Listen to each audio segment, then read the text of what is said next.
The five books of Moses, the books of prophets and scriptures, describe many righteous Jews who had more than one wife, and we don't find a prohibition of polygamy in any of these books.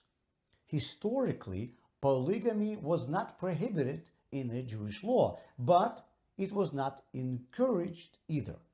With the rare exceptions such as royal families, a second wife was taken only if the first wife was not able to have children and the husband wanted to have kids, but he loved the first wife and did not want to divorce her. In the 10th century, there lived a rabbi whose name was Gershom ben Yehuda. The great Rashi wrote about him that he remains the teacher of all Ashkenazi Jews throughout our history.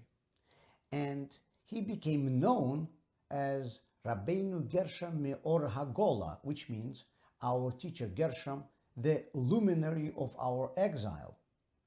Why did he merit such an exalted title?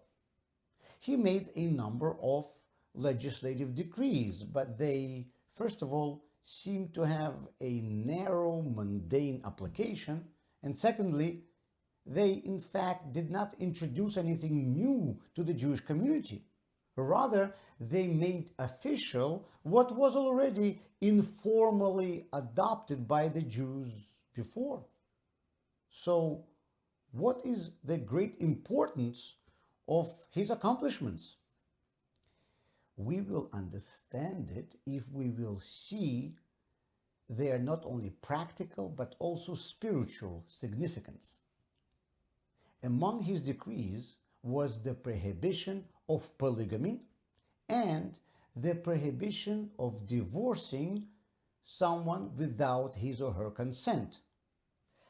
Of course, it is likely that the great rabbi saved many families with his decrees, but their influence goes far beyond the area of marriage.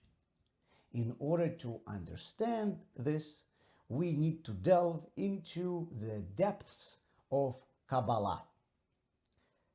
Kabbalah teaches that God Himself also follows the commandments that the Torah obligates Jews to observe. But the commandments are not only the mitzvot that are written in the five books of Moses, but also the decrees of our sages that are made according to the principles described in the Torah. Which means that if a rabbi makes a ruling according to the Torah, then these rulings are obligatory not only for the Jews to follow, but also for God Himself in His relationship with us. Also, Kabbalah calls us, the Jews, the wife of God. And many interesting details about our relationship with God are learned from this. Rabbeinu Gershom lived in the 10th century when the Jews, after the destruction of the Second Temple and suffering from the Roman Empire, moved to Europe. There, they were met with new persecutions. The study of the Torah was no longer like it was a few centuries ago in the times of Talmud. The mitzvah observance was not like it was in the land of Israel. Many Jews were faced with the choice of converting to other religions or death. Many Jews started assimilating.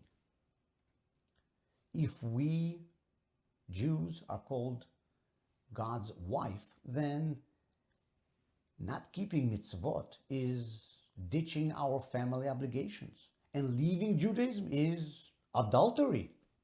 Would God want to remain married to us under such circumstances?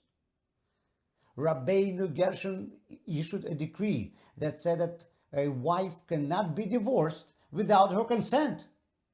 God seems to be stuck with us.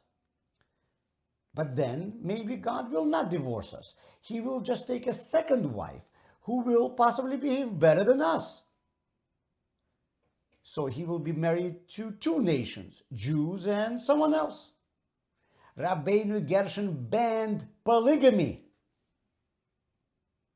The great Rabbeinu Gershon was called our teacher, the luminary of our exile, because he gave the Jews hope in an era when, due to the difficulties of their lives, they could not remain exemplary Jews.